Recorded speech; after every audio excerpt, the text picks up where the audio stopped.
L'avenir du travail a toujours été formé par la technologie. Mais maintenant, les machines ne sont plus juste des outils. Ces machines sont des co-créateurs, des collègues, des concurrents. L'IA fait son entrée dans le monde du travail, pas dans la théorie, mais dans la pratique. Est-ce qu'il s'agira d'un avenir où les richesses seront partagées ou est-ce qu'il y aura des inégalités croissantes? Je vous propose d'en parler.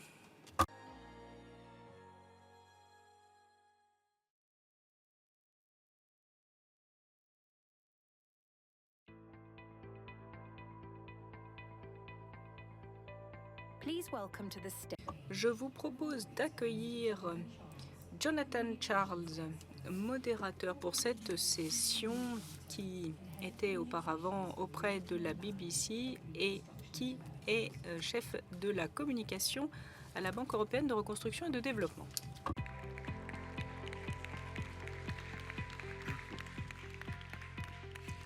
Good morning, ladies and gentlemen. Bonjour à tous et merci de vous être levés si tôt pour venir ici, chers collègues délégués, ici à Lillestrøm et en ligne. Bienvenue à cette session de haut niveau de la 20e édition de l'IGF. Jonathan Charles, c'est moi. J'étais auparavant auprès de la BERD, auprès de la BBC, et c'est pour moi un honneur en tant qu'expert en communication de modérer cette session. Nous nous retrouvons dans une époque en pleine transformation. Il y a la robotique, l'IA. Eh bien, ils ne sont plus maintenant seulement dans des laboratoires ou en science-fiction. On les trouve dans nos entrepôts, dans nos hôpitaux, dans nos salles de classe, reformatent l'industrie, redéfinissant les rôles des uns et des autres, posant des problèmes de sécurité, d'égalité et de dignité humaine dans le monde du travail. Alors, nous allons voir ce que cela signifie dans l'adaptation et comment cela affecte la vie des gens. On va entendre des créateurs de politique et des penseurs créatifs voir un peu comment nous pouvons nous assurer que cela renforce le rôle des travailleurs au lieu de les remplacer et comment nous pouvons regarder vers l'avant. On va discuter de stratégie, de préparation pour les travailleurs à l'économie de demain. Comment sauvegarder les droits tout en acceptant l'innovation et la collaboration mondiale qui sera essentielle pour que l'on partage cet avenir numérique. Si vous étiez dans le doute sur l'urgence, eh bien, je vous proposerai d'écouter des récits réels dans certaines entreprises. La Gen Z fait semblant d'être occupée parce qu'ils ont peur d'être remplacés par des robots. Et les plus jeunes, eh bien, leurs patrons se demandent comment ils vont progresser parce qu'ils ne peuvent pas constituer une expérience lorsque l'IA remplace leur rôle. Donc, ils s'inquiètent sur le talent de l'avenir. Alors, on a un panel impressionnant, je vais les présenter bientôt, mais je vais commencer par accueillir Thomas Norvoll, secrétaire d'État auprès du ministère du Commerce, de l'Industrie et des Pêches de notre pays hôte. Donc, je vous en prie, Thomas.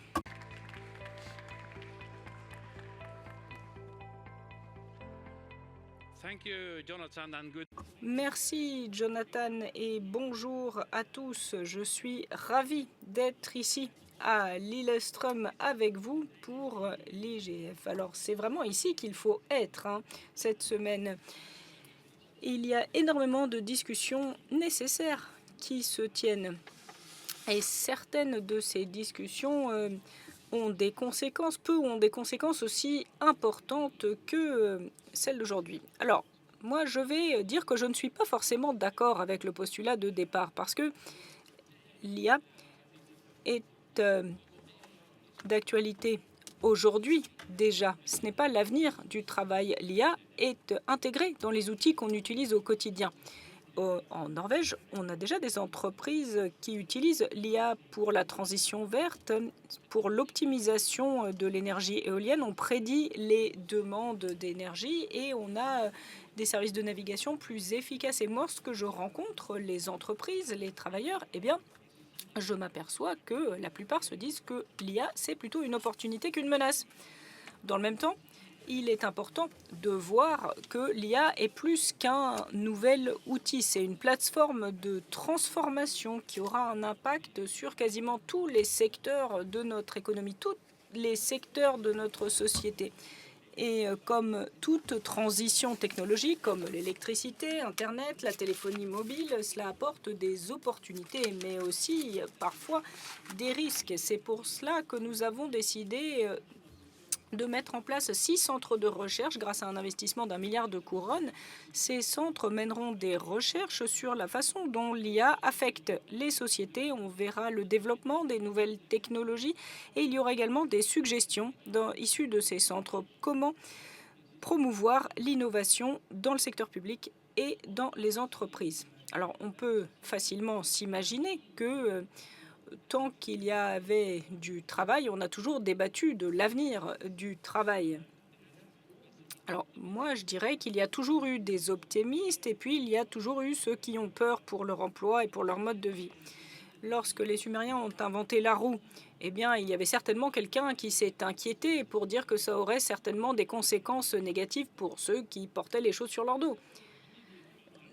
Judy Wakeman à la LSI souligne que à tout moment, il y a plusieurs choses qui se passent en même temps. Certains emplois sont remplacés, certains emplois vont se transformer et comme c'est toujours le cas avec les nouvelles technologies, il y a de nouveaux types d'emplois qui surviennent.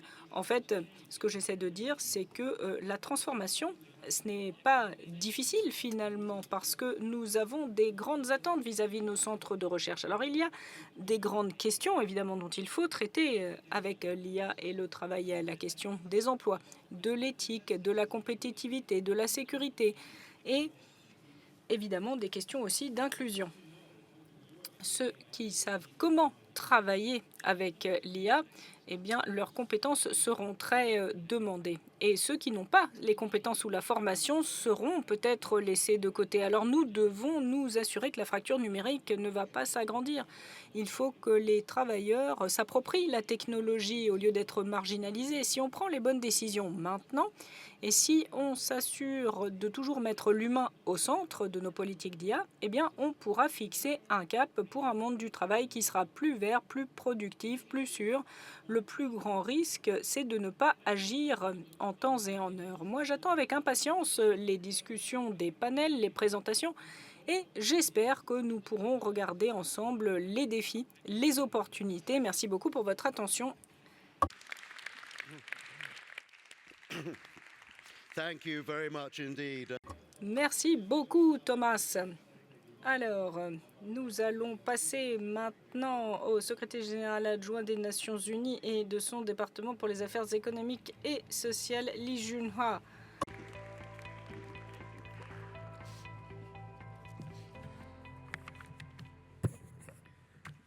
Well, good morning.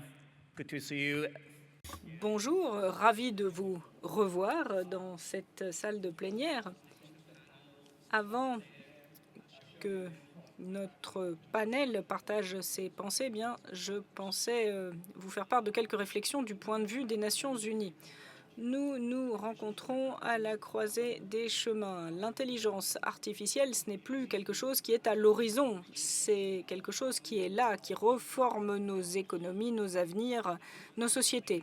Cette transformation, eh bien, on la voit dans notre travail au quotidien, à partir des données qu'on analyse jusqu'aux pays que l'on sert. L'IA voit comment on transforme les services publics et leurs fournitures, les capacités, l'équité pour les pays en développement particulièrement. C'est une question qui est au cœur du développement de l'IA. Cette révolution va au-delà du monde de l'emploi. Ça modifie la création de valeur en profondeur qui bénéficie de quoi et qui risque d'être laissé de côté. L'IA pénètre dans tous les secteurs, même les secteurs qui normalement n'auraient pas dû être automatisés, la finance, les services de santé. Et l'IA peut maintenant accomplir des tâches qui réclament de la créativité même. Donc il y a énormément de potentiel, mais également beaucoup de risques. L'IA peut nous aider à traiter des manques de compétences, rendre un monde plus sûr, plus compétitif, et ça peut permettre des innovations partout dans le monde. Mais les risques sont significatifs aussi. Il peut y avoir des déplacements dans le monde du travail et nous savons que les inégalités peuvent grandir entre les travailleurs, les entreprises, les pays. C'est pour cela que nous devons agir ensemble. La technologie elle-même ne déterminera pas notre avenir. Nos politiques, nos choix vont déterminer cet avenir. Nous devons avoir un écosystème inclusif à partir de l'éducation, de la formation jusqu'à l'infrastructure et à la gouvernance. Nous devons nous assurer d'une transition juste dans le monde du travail et que nos systèmes de protection sociale seront préservés. Le principe clé, ça doit être que l'IA sert l'humain et pas l'inverse. Pour y parvenir, nous devons investir dans les compétences numériques, particulièrement pour les femmes, les jeunes et pour les travailleurs dans l'économie informelle. Et nous devons promouvoir la transparence, la redevabilité et la justice sur le lieu de travail. Les entreprises multinationales travaillent partout et la coopération internationale sera absolument nécessaire. L'IA doit être un outil pour combler les écarts plutôt que de les augmenter. Il ne s'agit pas seulement d'une révolution technologique, il s'agit d'une révolution technique, politique, sociale. Je propose donc que nous mettions à profit cette discussion pour partager, pour réfléchir, pour fixer un cap commun basé sur la dignité, l'équité et la durabilité.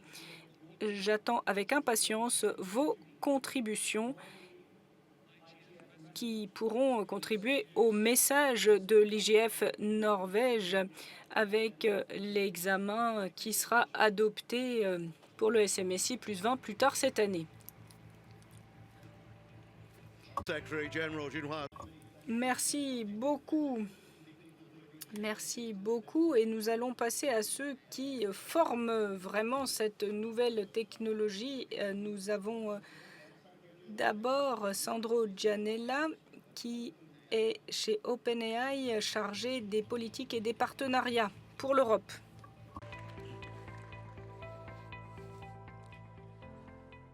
Good morning, everyone. Thank you. Bonjour à tous. Je suis ravie d'être là et de pouvoir vous livrer quelques réflexions avant d'avoir une discussion en panel. Une réflexion sur l'IA, comment ça forme nos emplois, pas seulement pour l'avenir, mais comment l'IA forme nos emplois aujourd'hui. Je crois qu'il est particulièrement important de se retrouver à Oslo, où il y a vraiment un respect pour l'équilibre entre l'inclusion, la technologie, les évolutions. Nous devons être basés sur l'équité et les progrès collectifs. L'IGF, c'est l'un des espaces mondiaux qui existent où toutes les parties prenantes peuvent se retrouver, pas seulement pour parler technologie, mais pour formater comment on y réfléchit. Et c'est aligné sur le message de l'OpenAI, puisque nous voulons qu'elle bénéficie à tous. Pour nous, ça a un potentiel transformatif. C'est une technologie à sens très large et ça permettra de progresser plus rapidement en tant qu'êtres humains. Et moi, j'aimerais pour une seconde dire quelques points. Ça commence par un engagement pour la sécurité. Nous, chez OpenAI, nous travaillons pour des infrastructures sûres, un cadre, comment nous anticipons, comment nous atténuons les risques. Nous avons été les premiers à avoir des systèmes et à les publier pour qu'on comprenne comment fonctionne le système. L'IA a un potentiel énorme pour revitaliser nos économies, améliorer l'éducation, nos capacités collectives. Cela nous permettra de vivre des vies plus longues, en meilleure santé. Mais contrairement à d'autres technologies, eh bien, ici, ça se développe beaucoup plus rapidement et ça a une forme qui n'est pas prédéterminée. Donc nous, en tant que décideurs, en tant que partie prenante, nous devons former cette technologie pour que tout le monde en bénéficie. Comme cela a été dit, l'IA a déjà une influence sur nos économies, entre 0,2 et 2% des PNB. On voit le potentiel transformatif de l'IA dans les secteurs de notre économie qui sont très importants. Avec Moderna et Sanofi, nous avons déjà une collaboration, par exemple, pour ce qui est du développement des vaccins. Pour les recherches scientifiques, les modèles sont utilisés par des chercheurs. Et nous travaillons pour l'éducation avec le gouvernement estonien. Comment utiliser l'IA de façon responsable dans les écoles pour le climat, l'environnement. On a travaillé avec l'université de l'Amazone au Brésil pour avoir Amazon GDP. Et là, cela devrait aider le département informatique pour préserver les plus grandes forêts tropicales de la planète. Mais ce qui est peut-être le plus significatif pour nous, c'est la chose suivante. On n'a pas besoin d'être dans une grande université ou une grande entreprise pour avoir accès à ces outils. Avant, ces outils n'étaient accessibles que pour les labos de recherche et développement. Maintenant, les startups, les individus, les ONG peuvent y avoir accès.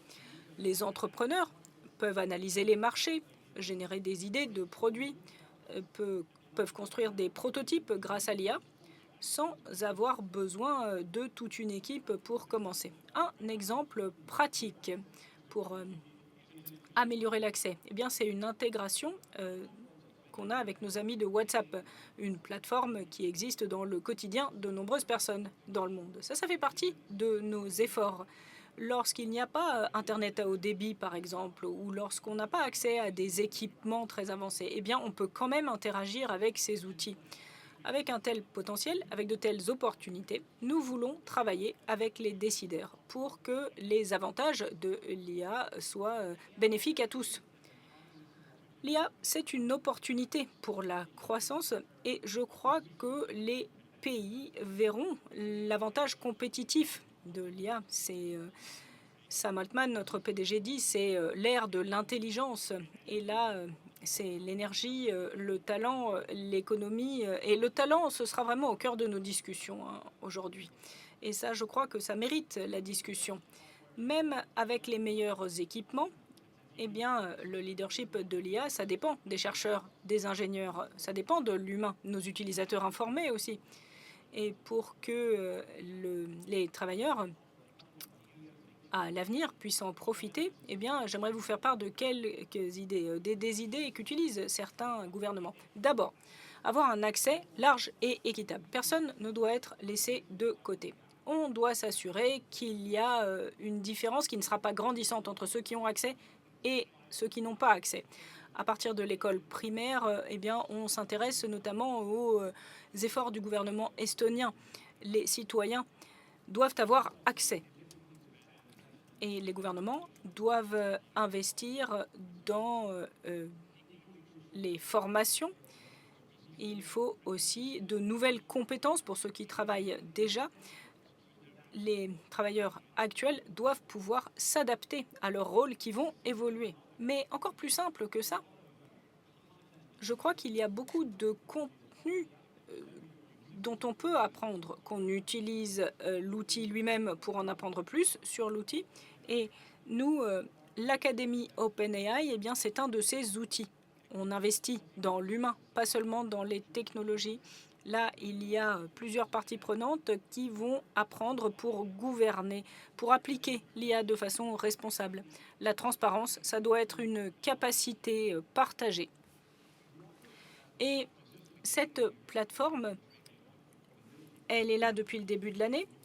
Nous avons déjà formé 1,4 million d'utilisateurs et nous attendons vos retours d'informations pour voir comment nous améliorer. L'histoire nous montre que les grandes transformations technologiques, ont toujours été là et ça a transformé nos vies. Eh bien, la technologie de l'IA, eh bien, nous permettra de détecter des cancers plus tôt. Mais ça ne veut pas dire qu'on n'aura pas besoin des techniciens de laboratoire. Ils auront simplement plus d'images à analyser. L'IA, c'est une possibilité d'améliorer la productivité. C'est un outil qu'en tant qu'humain, on peut utiliser.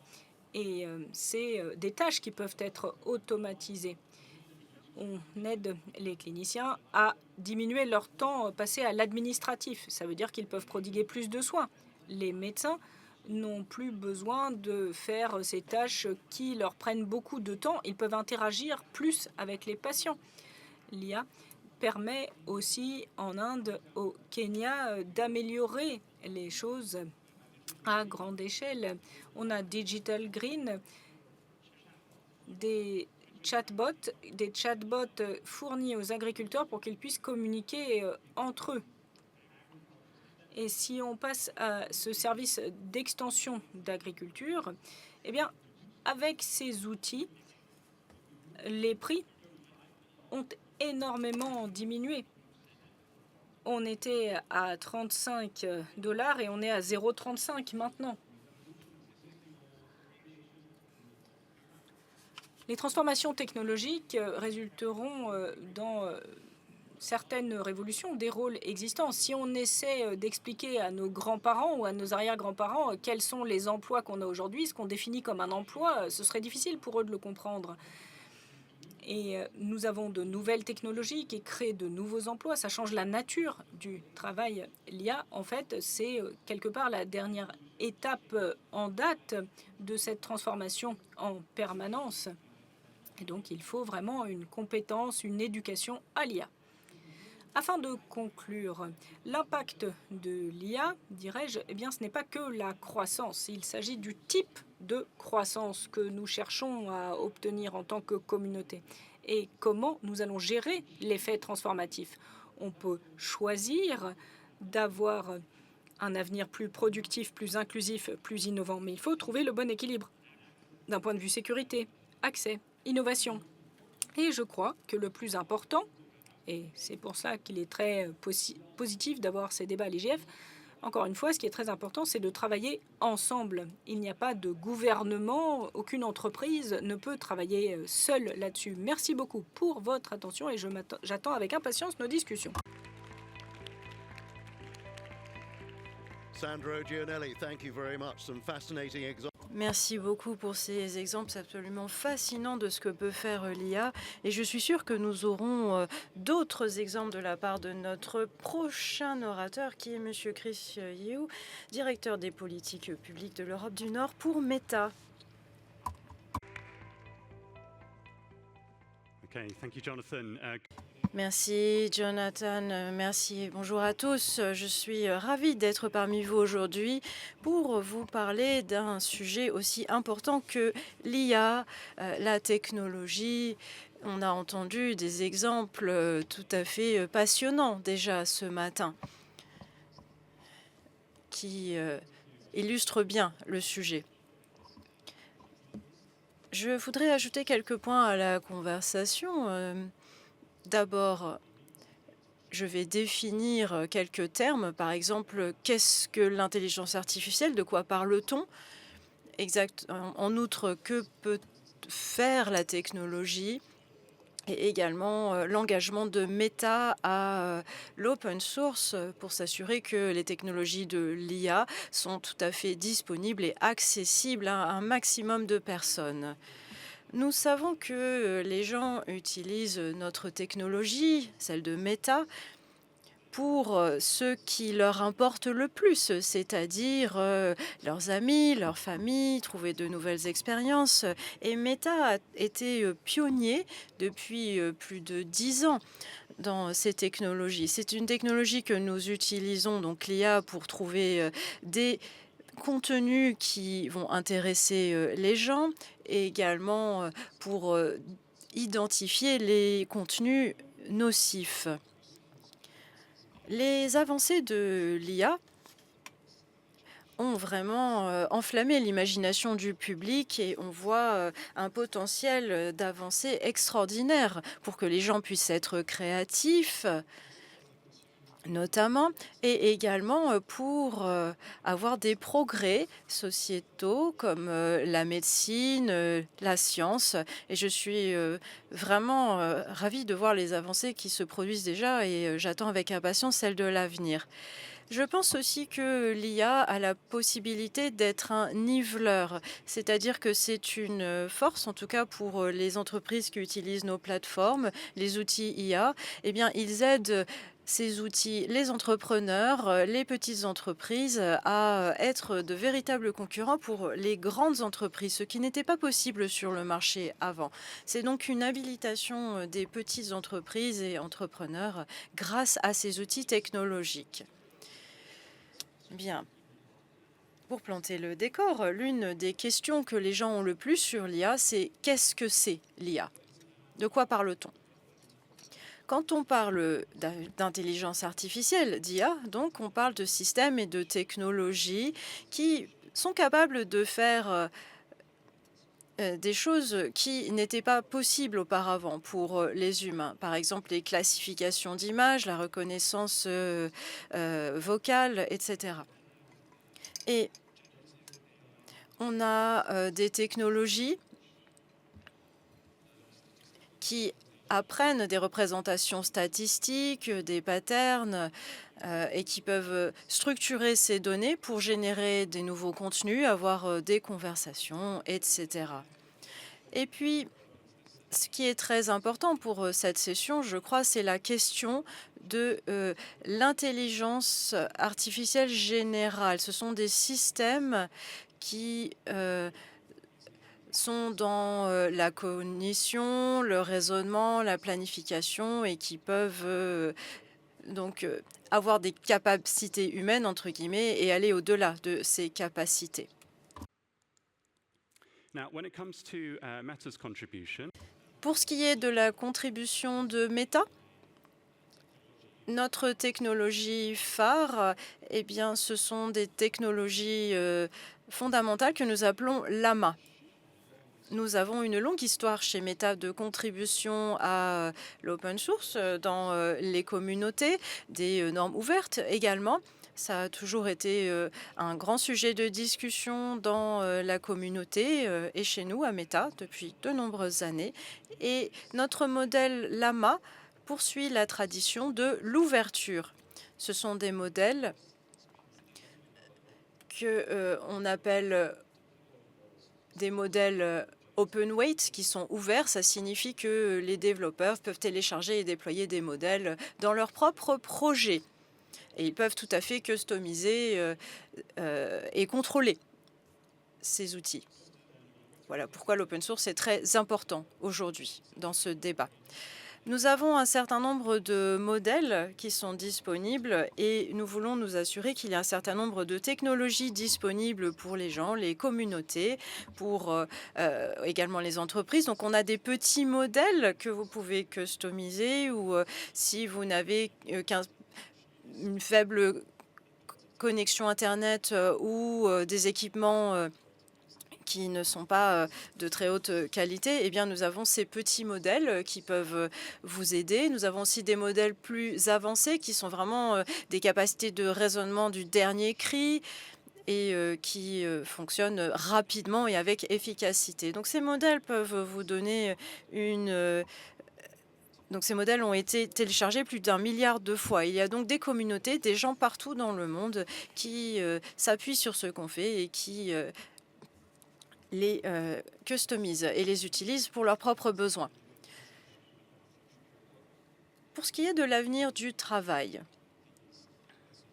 ces modèles open source peuvent aider tout le monde à partir du moment où ils sont téléchargés dans leurs équipements. Alors, je vais vous expliquer 2-3 points ici. La traduction des langues. Ça, c'est très utile pour que les gens puissent communiquer les uns avec les autres sans la barrière de la langue. Et nous avons la capacité de le faire grâce à l'IA très rapidement. Et c'est un outil puissant. Également, on voit des agents, des assistants qui vous aident à gérer vos calendriers, vous envoient des notifications de rappel qui vous permettent d'être plus productif. Également, vous connaissez sans doute les avancées sur le codage, sur les logiciels, parce que ces modèles peuvent tout à fait retrouver les patterns, les relations et détecter certaines répétitions qui ne sont pas accessibles aux humains. Et là, c'est vraiment la puissance de la technologie. Ils peuvent détecter des choses que les humains ne peuvent pas détecter. Également, dans l'éducation, l'apprentissage, on en parlera aussi dans le panel. Pour moi, le potentiel réel, c'est de pouvoir offrir aux étudiants des capacités d'avoir une éducation, un contenu qui soit beaucoup plus adapté à leurs besoins, des évaluations personnalisées. Et c'est vraiment différent par rapport à ce qu'on faisait auparavant. On essaye bien sûr de fournir de l'éducation à tous et à toutes, et si on peut leur apporter des contenus qui sont personnalisés par rapport à leurs besoins, eh bien ça fonctionne beaucoup mieux. Et c'est ça que la technologie peut faire pour nous aujourd'hui.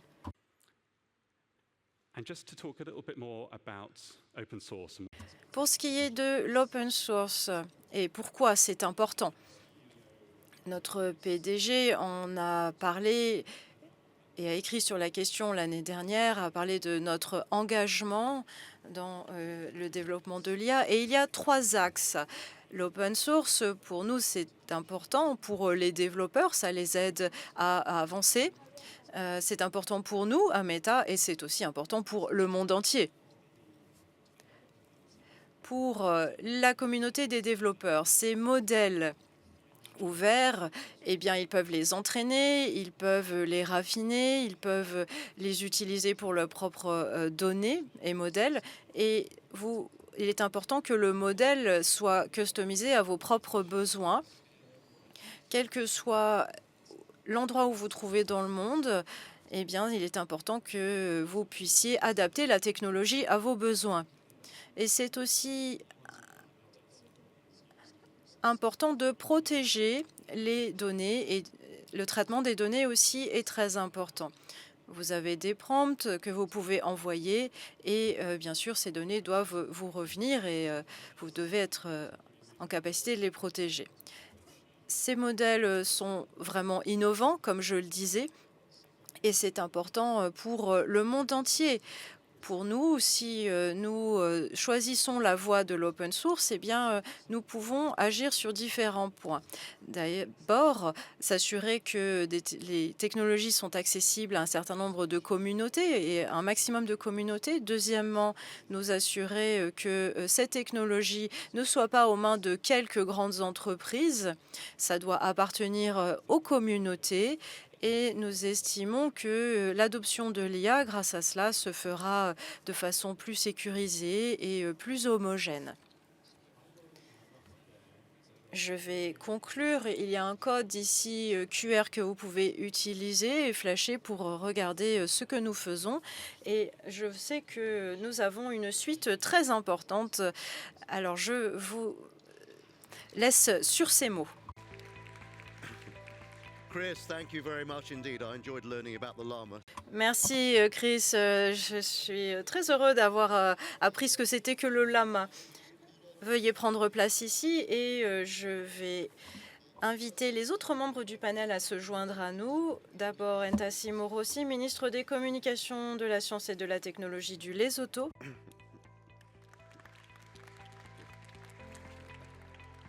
If you take the seat next to me, just here. Thank you.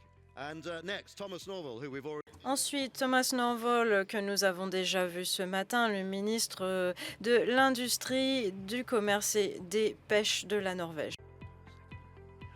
And we've also met Nous avons aussi déjà vu Sandro Gianella. Veuillez venir, vous êtes de OpenAI.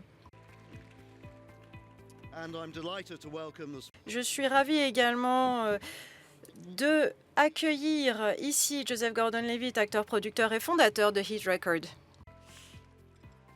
And we move on to Jennifer Backus, acting head of Également, Madame Jennifer Backus, qui s'occupe du bureau du cyberespace et des politiques numériques au département d'État des États-Unis. Monsieur Ishita Barua, auteur, qui est responsable de la santé et de l'IA, qui a un doctorat en médecine de l'IA. Et à présent, Juha Akila, qui est conseillère en l'IA à DG Connect de la Commission européenne. So, without further ado, let's move. Bien, commençons nos panels et notre discussion. Nous avons une petite heure pour discuter de questions très compliquées qui touchent au futur de nos économies. Commençons d'abord avec l'IA. Elle transforme notre façon de travailler, d'interagir, et je voudrais vous demander, de votre perspective, quels sont les changements les plus importants, pas seulement au niveau des emplois, mais dans l'ensemble de la société. Quelles sont les grandes opportunités, les risques? C'est vrai que nous avons peu de temps. Je vais donc vous demander d'être bref. Vous avez 3 minutes par personne. Merci. Merci au directeur des programmes. Merci de me donner la possibilité de parler au nom du Lesotho. L'intelligence artificielle, comme cela a déjà été dit ce matin, c'est une technologie disruptive, mais qui apporte également beaucoup de bonnes choses. Elle transforme les sociétés, elle refaçonne la façon dont nous fournissons nos services et on voit les bienfaits de l'IA. Cependant, notre développement numérique est assez faible par rapport à nos voisins dans la région. Et les autos, nous avons fait des avancées dans ce domaine. Dans la santé, par exemple, l'IA nous aide à lutter contre des hauts taux de prévalence de la tuberculose, surtout dans les zones élevées. Nous avons également une ONG qui nous aide grâce à la technologie de l'IA. Et nous avons également un QXR, qui est un autre outil qui intègre l'IA, qui permet de faire des rayons X et de détecter des symptômes de tuberculose. Et cela permet de prendre ces patients de façon précoce, de les prendre en charge, surtout dans des zones où il y a peu de radiologues. Et ça nous permet de toucher des zones rurales et éloignées. Également, on voit des bienfaits dans l'agriculture où l'IA nous permet de sécuriser notre alimentation. Nous avons aussi une application qui s'appelle Lava, et qui est très utile pour les petits exploitants.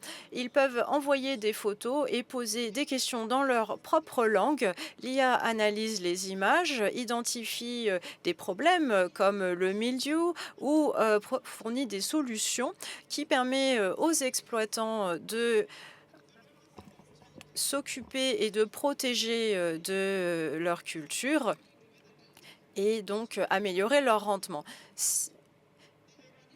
Ces développeurs ont des défis pour rendre rentable leur application.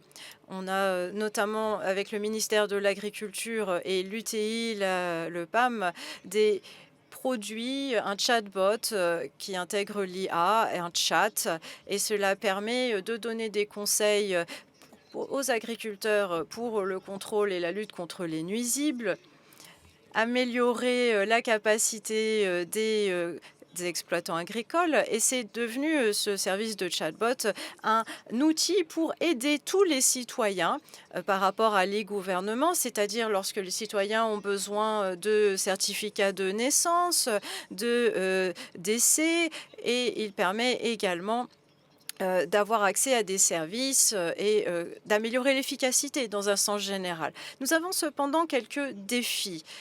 Par exemple, par rapport à la fracture numérique, de nombreuses zones rurales, il y a des personnes qui sont exclues, qui n'ont pas accès à Internet. Et il y a également des questions sur les données sensibles à caractère personnel qui doivent être protégées par des sauvegardes robustes.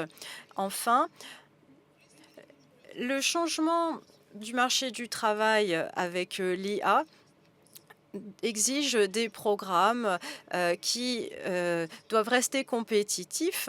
Et cela, ça fait partie de nos défis. Il nous faut donc une IA qui permette de rendre nos services plus rapides, plus intelligents, plus inclusifs, nous permettent aussi de combler les écarts, d'avoir des sauvegardes sur la vie privée, et nous pourrons ainsi développer le potentiel plein de l'IA et gérer ces risques pour notre pays. Merci beaucoup. Voyons à présent du côté d'un créateur de contenu, Joseph. Merci beaucoup. Je vous parlerai de certaines choses qui se passent aux États-Unis et ce qui est très impressionnant dans mon monde.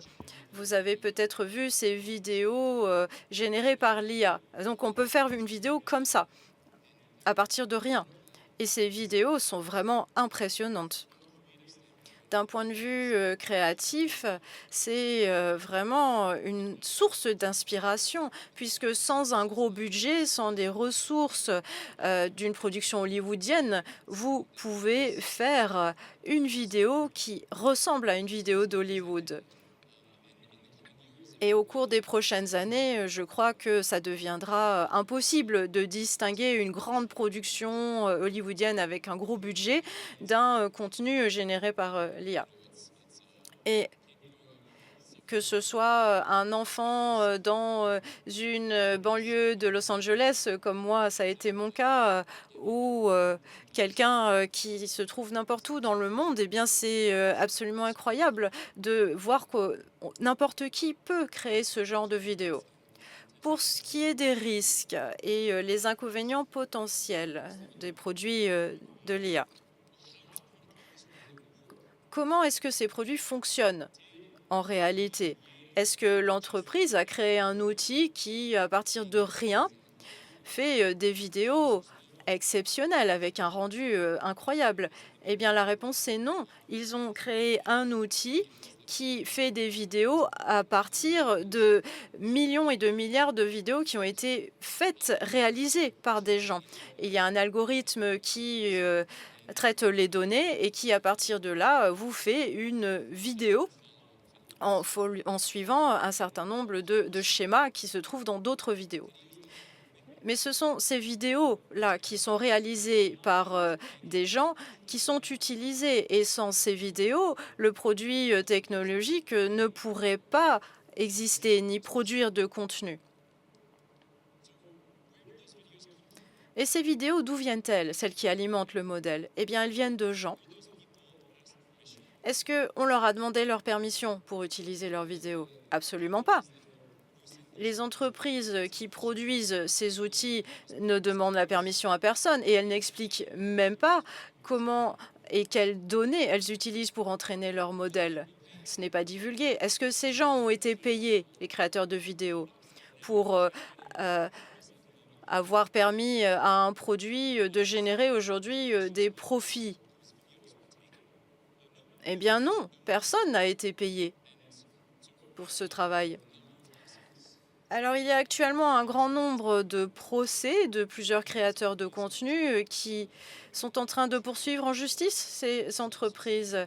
Et on verra ce qui se passe. Ces procès sont en cours.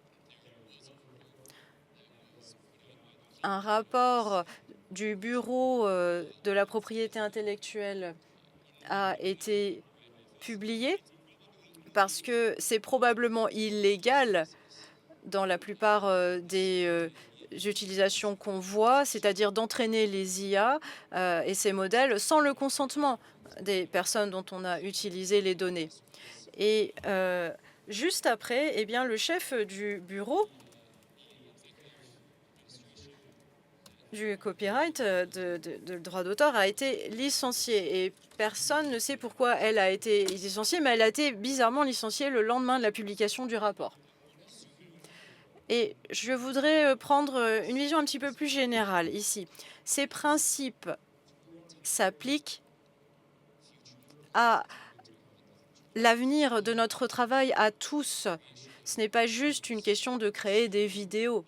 Bien sûr, moi, c'est mon fonds de commerce. Faire des films, des programmes pour la télé, et nous sommes tous concernés dans l'industrie du divertissement. Mais ce qui se passe pour nous, ça va se passer pour d'autres domaines, et ça va se produire à grande échelle sur l'ensemble des secteurs de l'économie. Ce ne sera pas juste une question de voler les vidéos des gens. Ça va se produire que vous travaillez dans le contenu de création ou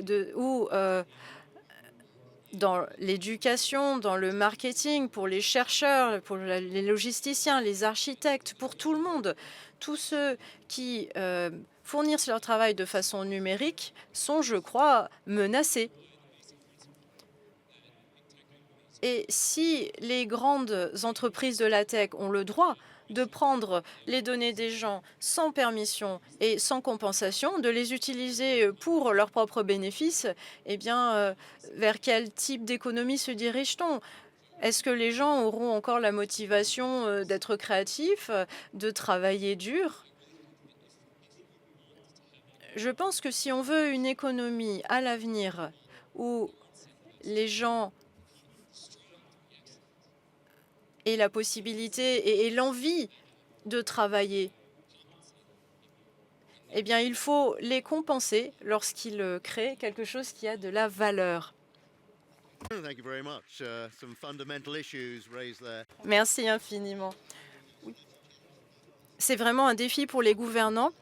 C'est vrai que c'est difficile de faire l'équilibre pour ces relations. Definitely. Oui, tout à fait. Et comme je viens du ministère de l'Industrie et du Commerce, eh bien, je devrais bien me pencher sur ces questions. Comment ça formate notre industrie. Mais c'est vrai que nous pouvons, grâce à l'IA, par exemple, faire vivre la démocratie par l'État-providence. Parce que si on regarde la façon dont se développe notre partie du monde, eh bien, on est de plus en plus âgé. Donc, on a de moins en moins de gens, finalement, qui travaillent. On est dans une utilisation excessive de ressources et on ne peut pas juste injecter de l'argent dans tous les problèmes qui arrivent dans le secteur public. Donc on doit trouver des façons plus efficaces de travailler, surtout dans la santé et dans l'éducation. Alors, ce sont peut-être les secteurs qui sont les plus conservateurs, parce qu'il y a beaucoup de professions et pas toujours une volonté d'accueillir de nouveaux outils. Et c'est là aussi qu'on verra de réels risques pour la protection des données personnelles et de vrais risques de discrimination. Donc je crois qu'il est important de trouver un équilibre. On ne doit pas avoir peur d'utiliser de nouveaux outils pour travailler de façon plus efficace, mais on doit aussi protéger la population, protéger nos enfants et protéger les droits des populations. Moi, je suis convaincue qu'on traitera de cela au mieux grâce à une coopération globale.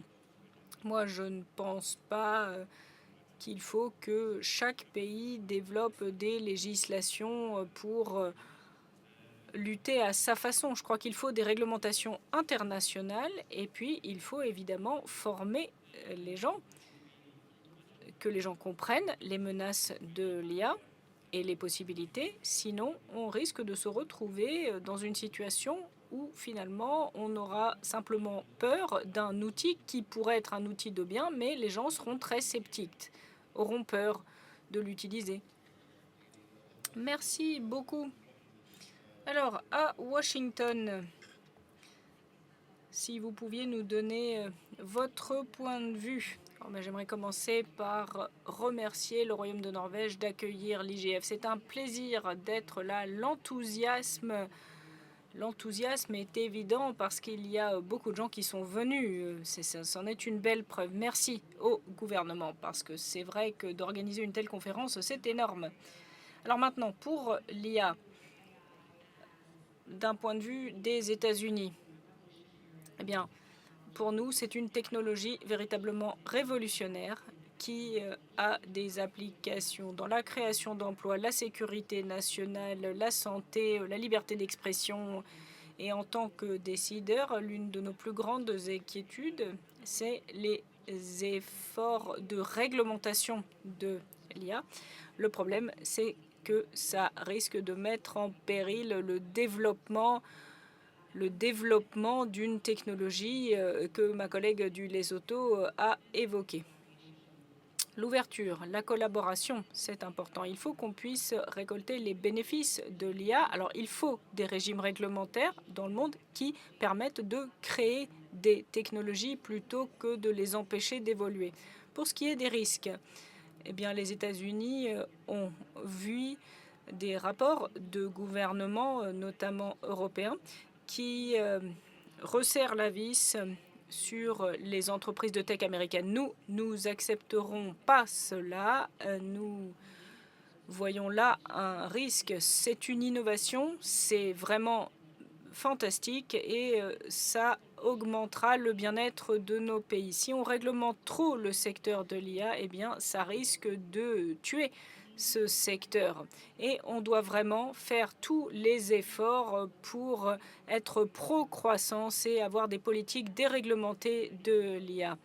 Autre inquiétude des États-Unis, certains régimes non démocratiques ont augmenté leur régime de surveillance, leur propagande pour miner d'autres pays, la sécurité nationale d'autres pays, et ils les ont utilisés pour les violations des droits de l'homme. Nous bloquerons cela et nous allons protéger les technologies de l'IA. Nous travaillerons avec nos alliés, nos partenaires pour étendre ces protections et nous allons bloquer les voies des adversaires parce que ça, ce serait une menace pour notre population. Alors, je manquerais quelque chose si je ne disais pas qu'un partenariat avec de tels régimes, eh bien, ça ne paie jamais, même si à court terme, ils offrent des incitations, ces régimes. Nous voulons nous assurer que nous avons le standard de l'IA et que nous sommes le partenaire pour le monde entier. Move to the health sector. Ishita, how do you see this? Merci beaucoup. Alors, à vous à présent, Ishita.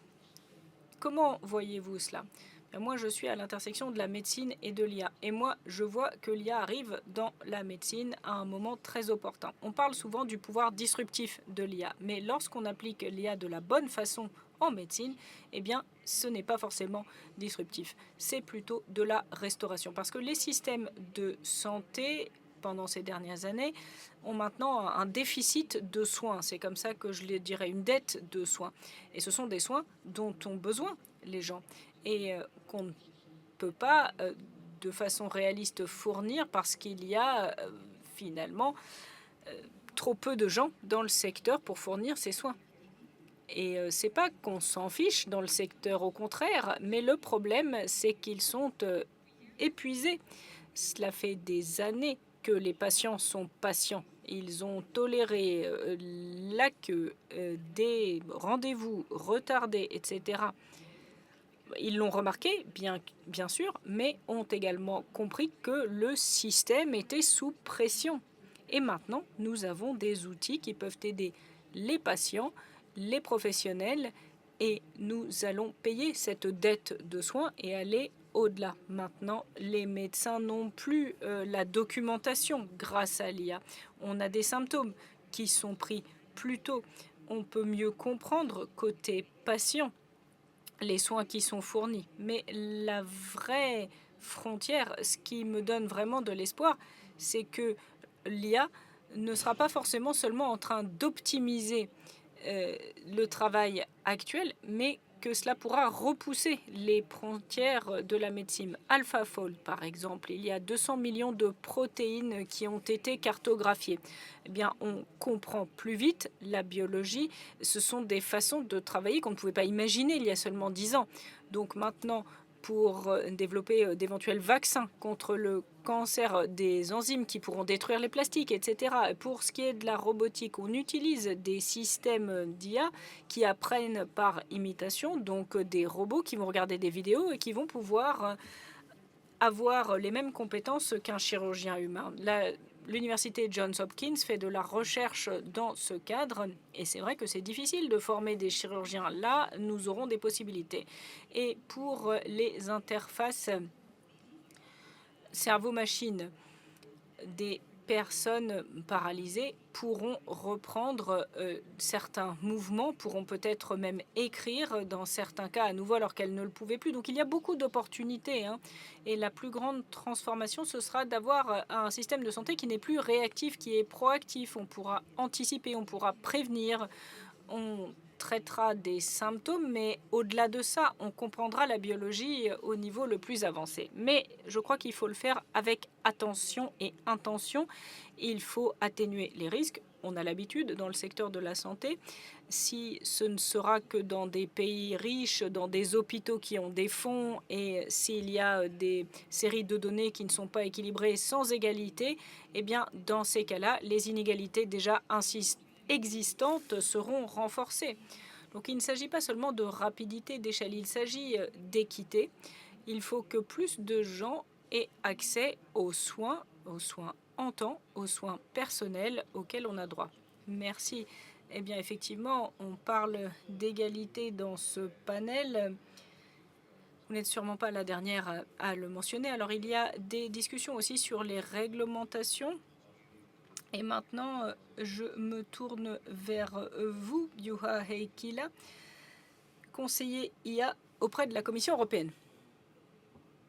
Bien, la Commission européenne pense d'abord que l'IA, c'est une technologie qui est pleine de potentiel, qui permettra à beaucoup d'opportunités de se développer. Et ça a été mentionné par des orateurs précédents. C'est pour cela que nous avons un soutien à la Commission européenne pour les innovations dans ce secteur. Mais nous avons besoin de confiance. Parce que s'il n'y a pas de confiance, on n'adoptera pas la stratégie ni la technologie. Et si on veut que cela se fasse en réalité, il faut cette confiance. C'est pour ça que nous avons une réglementation qui est propice à l'innovation. Et c'est une réglementation qui soutient les innovations pour le marché du travail et les impacts sur celui-ci. Bien, certaines questions ressemblent à celles d'il y a 9-10 ans, avant qu'on ne connaisse l'IA génératrice de contenu. Alors maintenant, l'outil existe. On ne connaît pas encore les effets sur le marché de l'emploi. Les études sont un peu différentes en termes de quantification des impacts. Mais bien sûr, ce qu'on sait, c'est que ce sont les tâches répétitives qui voient un risque ici d'être remplacées. Alors, cette frontière, elle va peut-être encore être déplacée parce que l'IA génératrice de contenu est puissante. Et donc, les effets seront peut-être encore plus nombreux que ce qu'on attendait. Et ceux qui en bénéficient seront plus nombreux. Mais il est important de voir qu'il y aura des emplois qui seront créés. La création d'emplois est souvent distribuée, alors que les pertes peut-être sont plus visibles et donc plus concentrées. Si on peut automatiser un emploi, on n'est pas obligé de le faire pour autant. Et certains emplois ne le peuvent pas. Si on parle de robotique, par exemple. Moi, je voulais l'inclure ici parce que l'IA, ce n'est pas simplement Internet.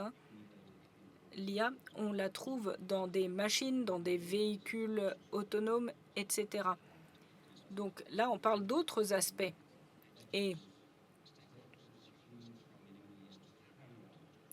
les robots ne peuvent pas encore accomplir toutes les tâches, mais beaucoup de tâches répétitives peuvent être faites par des robots plier des vêtements, servir à une table, etc. Donc il y a beaucoup de questions qui sont interconnectées. Un aspect que j'aimerais souligner, qui à mes yeux est important, intéressant, mais qui n'est pas toujours présenté dans ces discussions, c'est cette question des compétences perdues. Moi, je suis assez vieux pour me souvenir de l'époque sans GPS. La génération maintenant, moi je ne sais plus si c'est la génération Z ou si c'est AA, je m'y perds un peu dans ces dénominations, mais quoi qu'il en soit, ils ne savent pas lire une carte. Donc il y a ce risque, plus on s'en remet à l'IA, eh bien, plus on en est dépendant, et ça signifie qu'on n'aura pas les bonnes compétences lorsqu'on en a besoin, si le service, par exemple, n'est pas disponible. Donc, de temps en temps, utilisons ces compétences aussi et gardons la mémoire de ces compétences, ce qui nous permet d'accomplir des tâches, donc des tâches qu'on est content de remettre à l'IA parce que c'est simplement très pratique. La plupart du temps, ça va plus vite, c'est plus efficace. Mais ne les oublions pas, ces compétences. Je crois que cela vaut la peine de garder ça en tête. Parce que si on ne retrouve plus la maison alors que l'IA n'est pas disponible, ça risque de poser problème. Merci. Merci, Juha. Je passe à la question 2.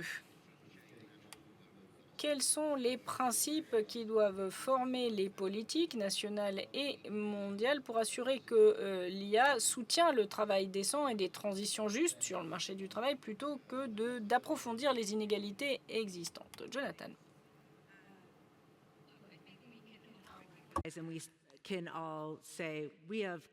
Jennifer, je vous en prie. Oui, on change de contexte technologique. Et on va devoir s'adapter à cette nouvelle réalité sans détruire pour autant notre mode de vie. On est d'accord là-dessus. Et il faut que les travailleurs puissent continuer à être là. Nous devons assurer notre économie, avoir une classe moyenne et maintenir les États-Unis comme le meilleur pays pour les innovateurs. Les États-Unis vont maintenir une croissance basée sur les travailleurs et l'IA devra créer des emplois aux États-Unis.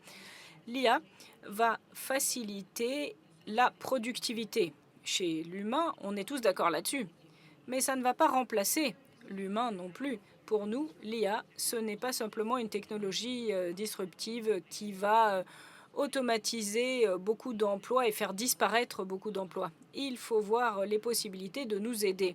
Nous pensons et nous lutterons pour des politiques qui assureront que l'IA amélioreront la productivité dans le secteur de la santé, de l'agriculture, etc. Ça devra améliorer la qualité du travail et la qualité sur le lieu de travail. Pour nous, les travailleurs américains auront des plus grands salaires, des communautés plus prospères grâce à l'IA. L'IA crée de nouveaux rôles, des formateurs d'IA, des analystes en termes de données.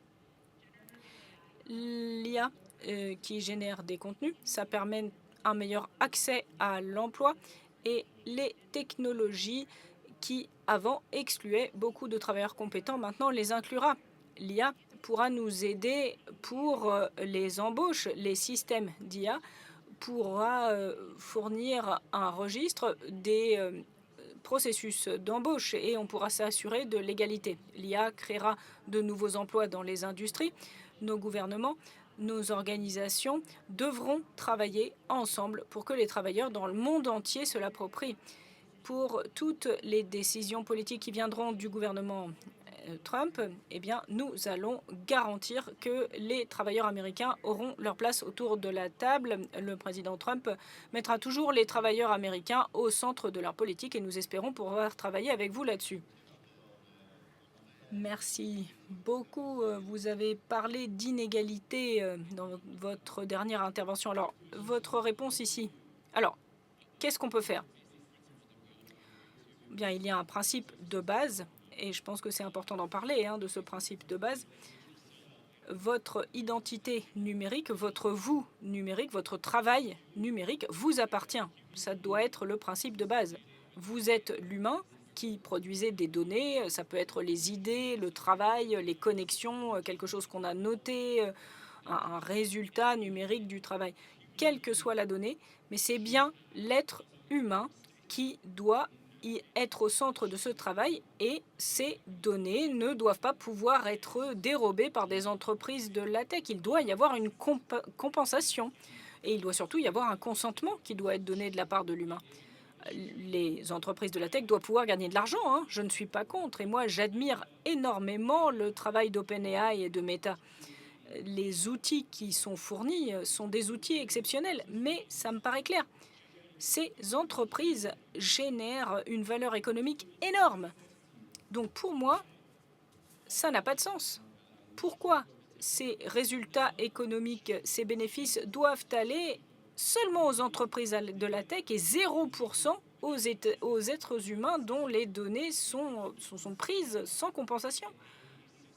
Pour moi, c'est un système qu'il faut changer. Il faut être compensé pour sa créativité, pour son travail, pour ses données. Et là, vous pourrez avoir un marché vivant et c'est ça qu'on veut pour notre économie. On sait historiquement que ça fonctionne pour nos économies. On est ici dans un pays occidental, capitaliste, démocratique. J'y crois à ce type de système. Mais si on veut que ça continue, on doit simplement avoir la compensation prévue pour les travailleurs. Si on demande aux leaders de la Silicon Valley la direction qu'on prend, eh bien, ils nous parlent d'un revenu universel de base. Parce que les gens ne pourront plus gagner d'argent. Parce que l'IA, finalement, fournira toute la valeur économique. Mais ce qu'on voit sous cette déclaration, eh bien, c'est que l'IA génère la valeur, mais non.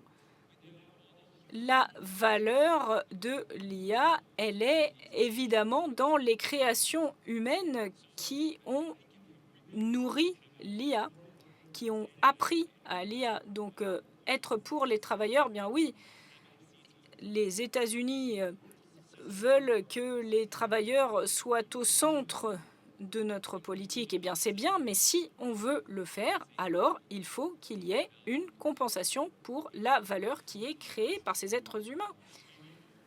Ça ne va pas pour autant aller à l'encontre de l'innovation. C'est ça l'innovation. On doit vraiment lutter pour ce type d'innovation. Et nous pouvons être fiers, nous pouvons être positifs. Construisons quelque chose qui sera bon pour tous. Well, that was fairly clear. So a good time, I think, to turn to OpenAI. Sandro. I think, to me, when we think Merci.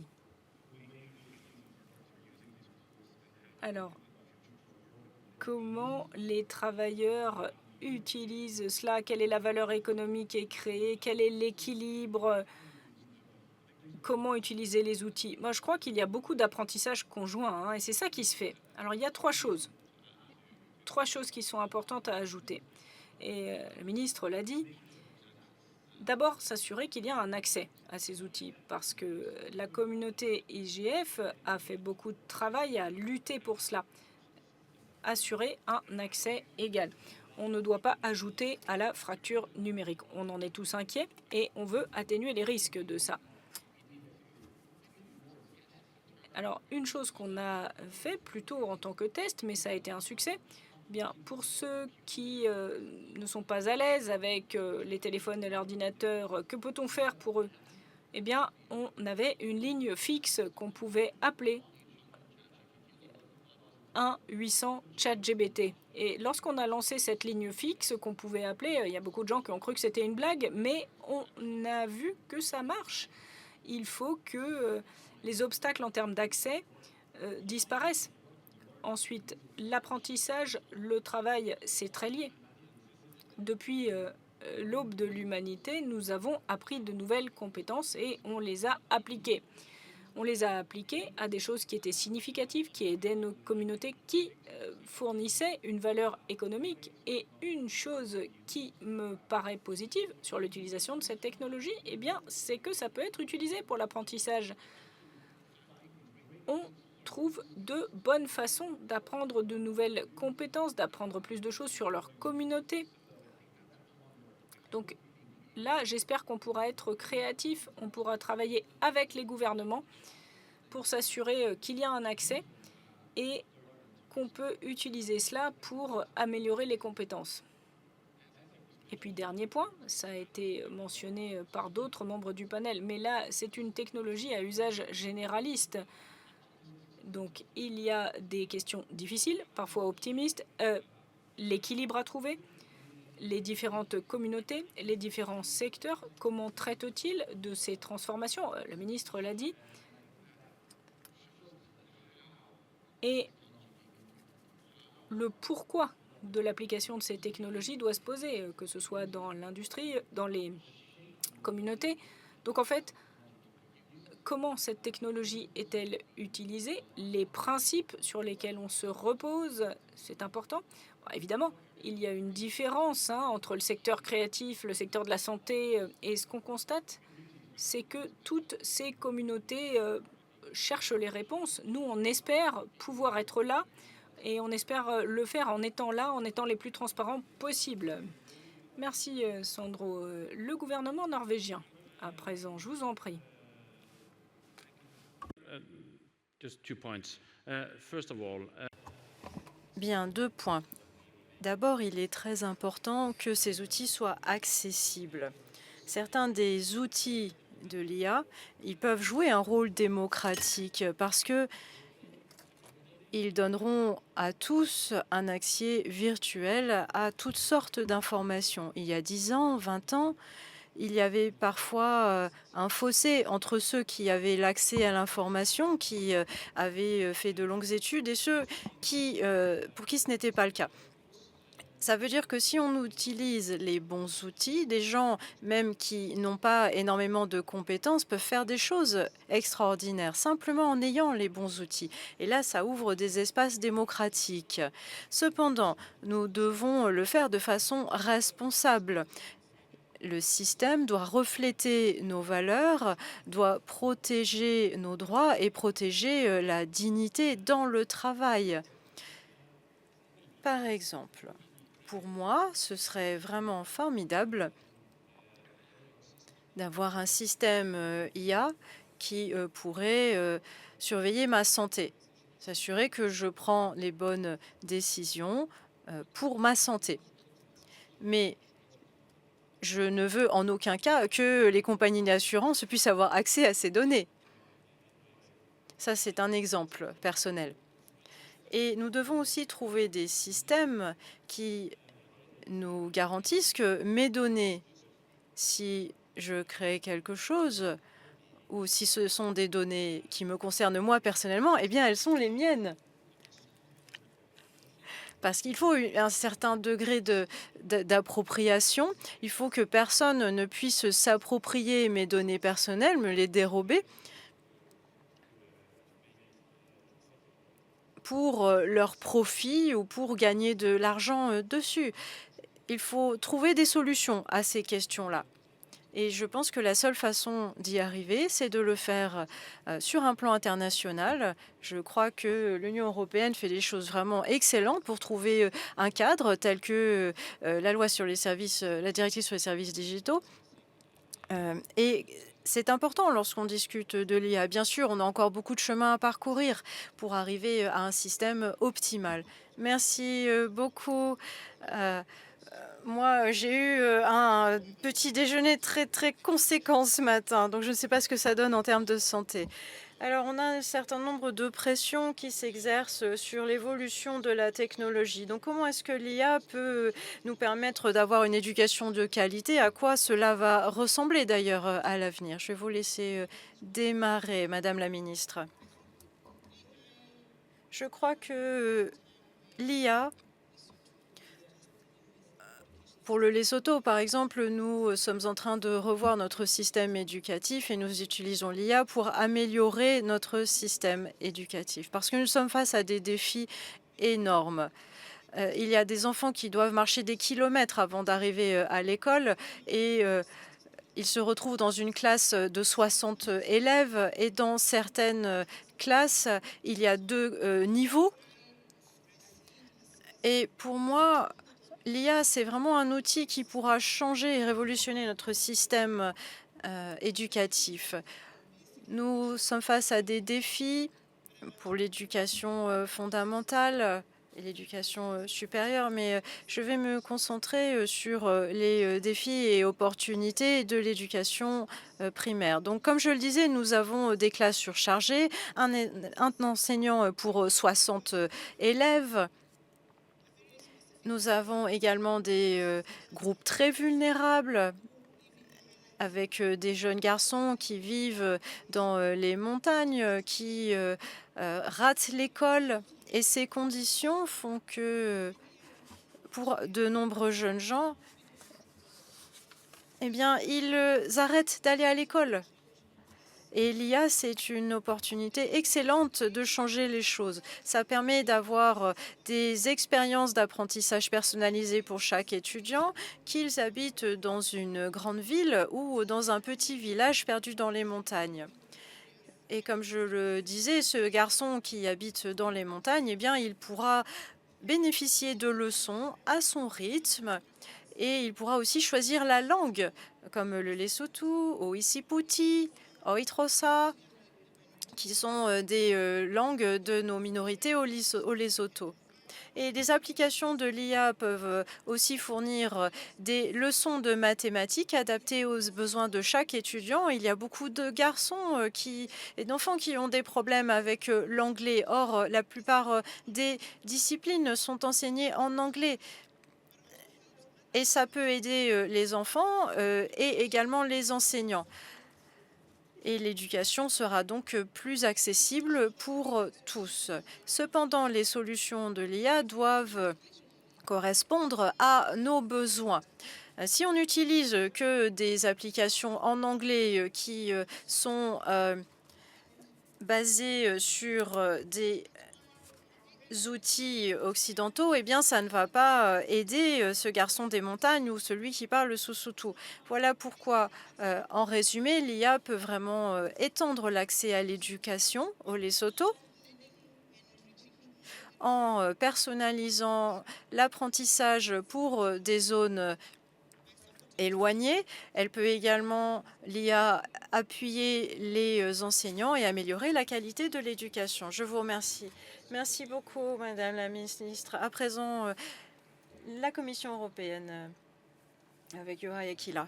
Merci, Jonathan. Il est vrai, comme l'a dit Madame la Ministre, que l'IA peut améliorer l'accès à l'éducation. Elle peut permettre d'avoir des leçons sur mesure, des programmes d'éducation adaptés, et c'est là un atout.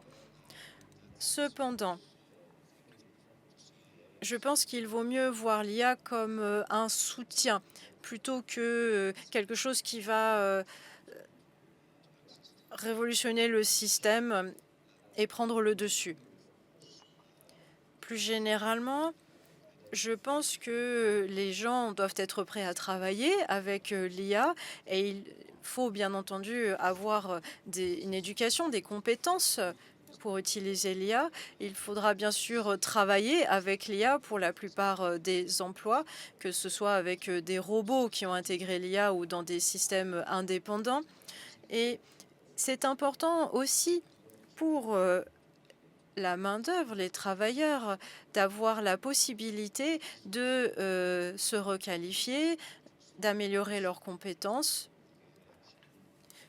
Nous avons un plan d'action sur le contenu de l'IA qui se concentre sur les compétences comme un des 5 piliers pour promouvoir l'éducation à l'IA. C'est absolument indispensable. Et nous voulons capitaliser sur le réseau de ce que nous appelons des hubs d'innovation qui permettent d'apporter des services aux entreprises et aux écosystèmes dans des régions qui réalisent une transition numérique de sorte qu'ils puissent participer à cette transition et en bénéficier.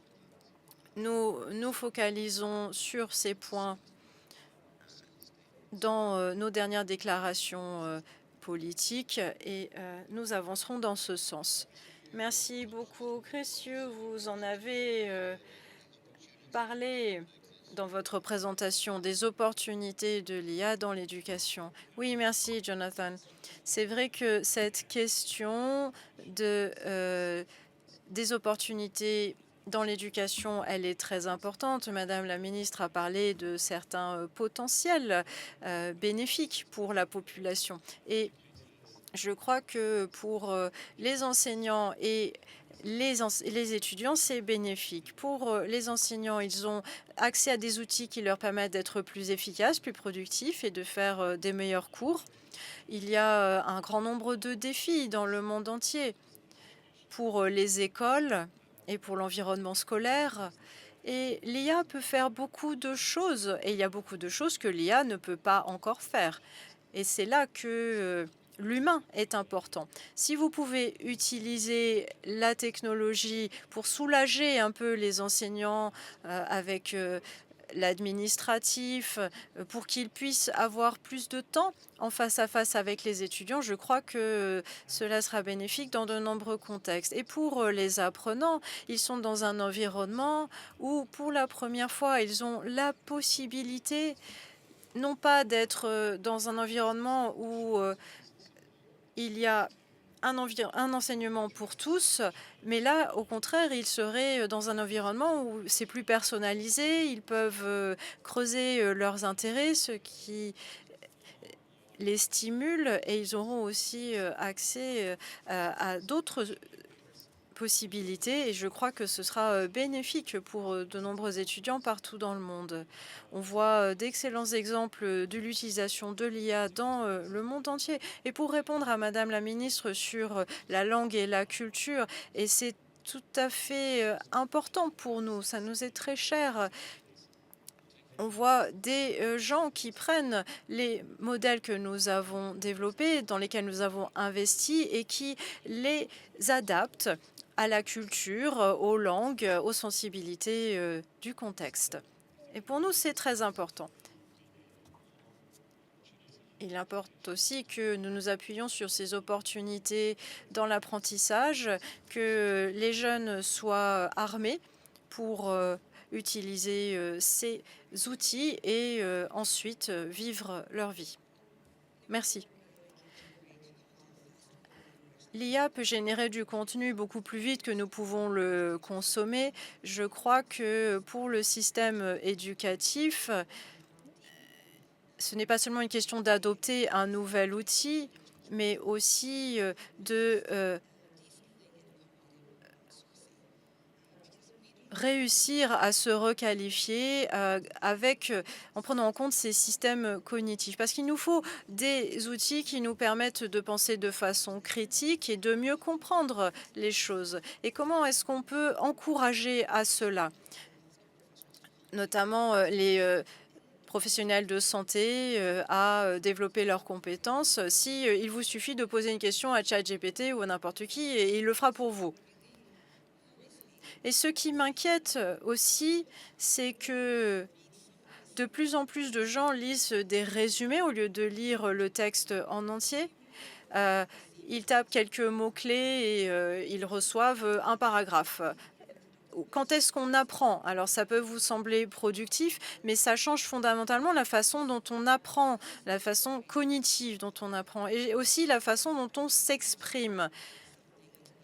Je pense qu'on ne comprend pas quelque chose jusqu'à ce qu'on l'ait écrit sur une page, qu'on l'ait révisé, qu'on se le soit approprié. Et Descartes a dit cogito ergo sum. Et je crois qu'il faut peut-être y revenir. Donc, je pense donc je suis.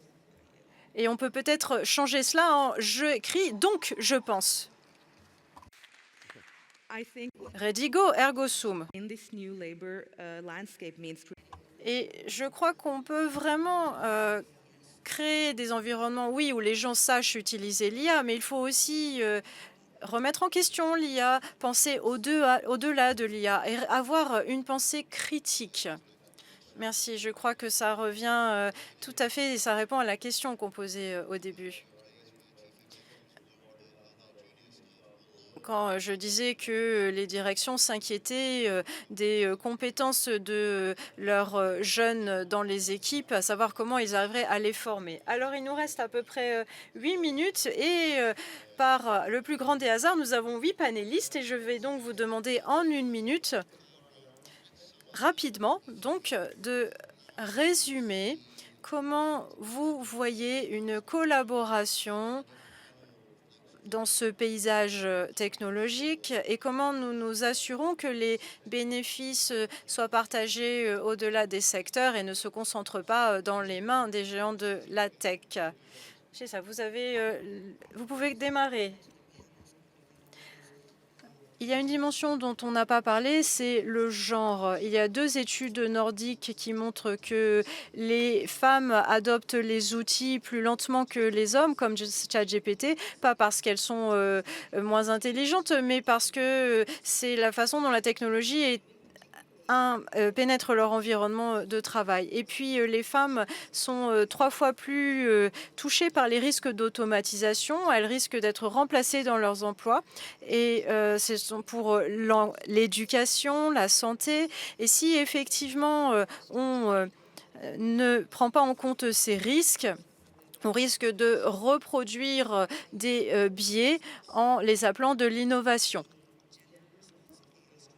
Et il nous faut donc des stratégies de réponse à l'IA liées au genre, donner aux femmes l'accès aux outils et de se demander pour qui on bâtit ces systèmes. Merci. Sandro, est-ce que vous pouvez résumer en 1 minute aussi? Je vais essayer. J'ajouterai 2 choses, la curiosité et la capacité d'agir pour l'avenir. S'assurer que les institutions, les outils, les technologies soient bâtis pour les gens, qu'ils aient une capacité d'agir dans le monde et qu'ils restent curieux. Et je voudrais revenir à ce que disait Ishita. Est-ce qu'on est sûr de continuer à apprendre avec ces outils? Et c'est effectivement une question très importante. On y réfléchit beaucoup avec des praticiens de l'éducation. Quelles sont notamment les façons dont les apprenants, les enseignants adaptent les outils et au lieu de se contenter d'une réponse toute faite, qu'ils gardent un esprit critique sur certaines disciplines et certains sujets. Et j'espère qu'on va trouver des solutions et des façons d'apprendre avec l'IA de façon plus large et non pas plus étroite. Donc il faut vraiment réfléchir de façon critique à ces outils, et notamment avec la question des biais. Merci beaucoup, Sandro. C'était très intéressant. Il y a eu une enquête qui montrait que depuis 2010, notre capacité d'apprendre a diminué de façon assez significative. À présent, la Commission européenne, Dura. La formation, bien sûr, est indispensable, on l'a déjà dit, et il faut être prêt pour récolter les bénéfices de l'IA. Ça a été dit très clairement, il faut être prêt. C'est aussi important pour ce qui est du financement pour la santé, on en a beaucoup parlé, des bienfaits également pour la société, pour les entreprises, mais aussi pour d'autres services publics. Et nous suivons de très près à la Commission européenne l'évolution de ces sujets comme la main-d'œuvre, les outils technologiques. Et je crois que l'important, c'est d'avoir une attention qui est portée sur ce sujet. Donc, un panel comme celui d'aujourd'hui est essentiel. Et il faut vraiment continuer à se focaliser sur tous ces aspects. Thomas, vos réflexions. Je pense qu'il est important qu'on ose utiliser ces nouveaux outils. Il faut aussi s'assurer que tout le monde y ait accès, que comme moi, vous viviez près du cercle arctique ou que vous habitiez en Afrique ou aux États-Unis, eh bien, que ce ne soit pas seulement l'élite qui ait accès à ces nouveaux outils émergents. D'un point de vue gouvernemental, Il est important que nous ayons un cadre, des règles, des réglementations qui protègent les citoyens, qu'on puisse avoir une discussion là-dessus. Il faut aussi plus d'IGF et d'autres forats où on puisse discuter de la direction à prendre, comment faire face à ces défis. Jennifer. Cela fait 3 ans que j'occupe ce poste, que je voyage de par le monde, que je parle aux gens et on parle toujours de la main-d'œuvre cyber numérique. Et je crois que c'est vraiment une évolution. Là, on parle de l'IA. Les États-Unis ont montré la voie et notre gouvernement va s'assurer que notre main-d'œuvre sera prête à la nouvelle économique. Et on va vous montrer comment faire, comment réfléchir à ces différents sujets pour qu'on ait des travailleurs qui puissent utiliser les technologies et qui ne fassent pas qu'accepter les réponses, comme on l'a dit, mais qui y réfléchissent de façon critique, parce que ce sont des technologies qui vont nous aider, mais qui ne sont pas faites pour remplacer les humains, mais pour nous aider. Comme on a eu des calculatrices à l'époque, mes enfants apprennent les maths et veulent faire des maths sur une calculatrice. Mais il faut, quand on fait des maths, apprendre à raisonner, apprendre à écrire. Ce n'est pas juste une question d'avoir une calculette. Et l'IA, c'est la même chose.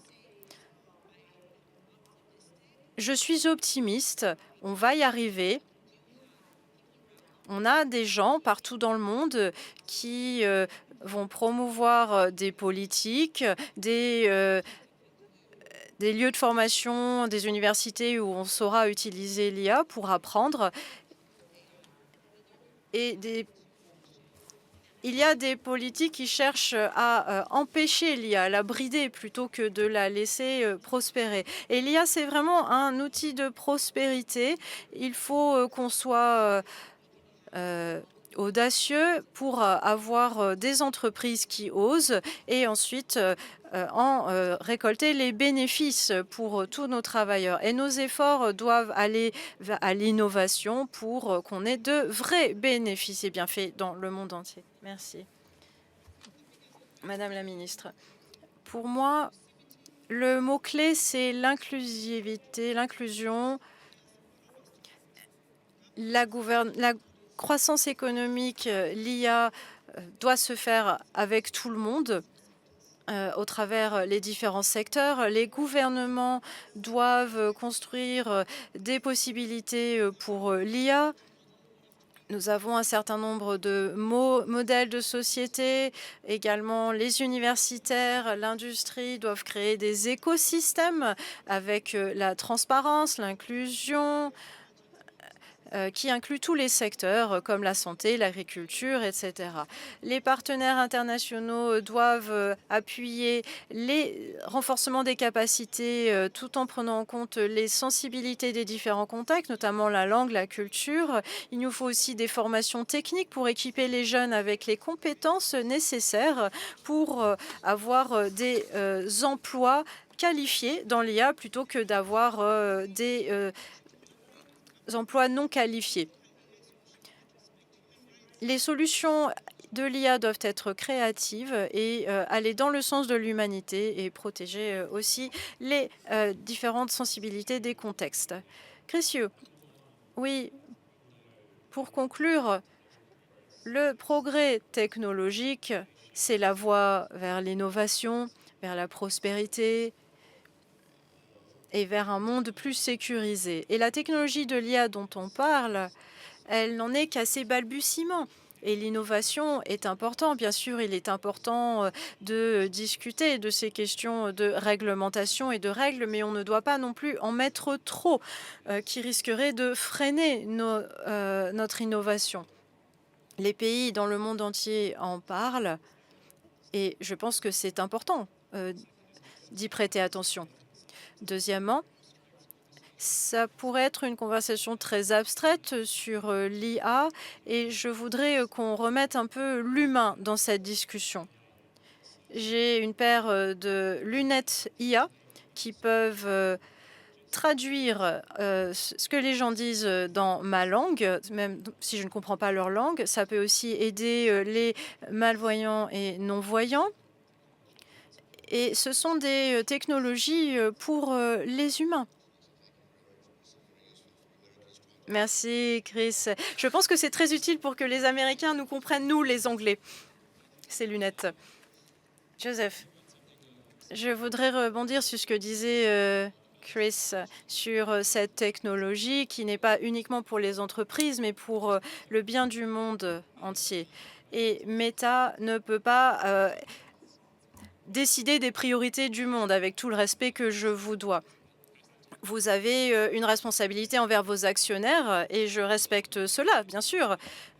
Mais je sais ce que c'est que d'avoir des investisseurs. Je ne suis pas une grosse entreprise comme Meta, mais je suis aussi face à des actionnaires, des investisseurs.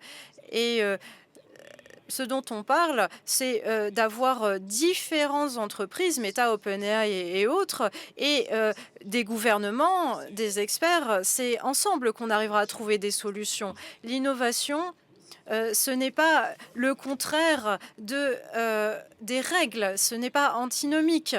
Et si on n'a pas de règles, eh bien, on a des entreprises qui vont pouvoir faire des produits qui sont nocifs pour le monde. Le secteur privé peut le faire. Et il y a énormément de gens qui font un travail formidable dans le secteur public. Et ce qu'il nous faut, c'est un partenariat entre le secteur privé et le secteur public. On a des entreprises qui font des produits formidables et puis on a des règles qui peuvent faire en sorte que ces produits bénéficient à tout le monde. Voilà. Thank you. Thank you very much indeed, Merci beaucoup, Joseph Gordon-Levitt. Merci à notre panel. Cette discussion est très frappante parce que ça me rappelle une autre discussion à laquelle j'ai modérée il y a un certain nombre d'années sur la gouvernance de l'Internet lorsqu'on parlait de l'Internet. Et on a trouvé des solutions. Donc, je pense que ce sera la même chose pour l'IA.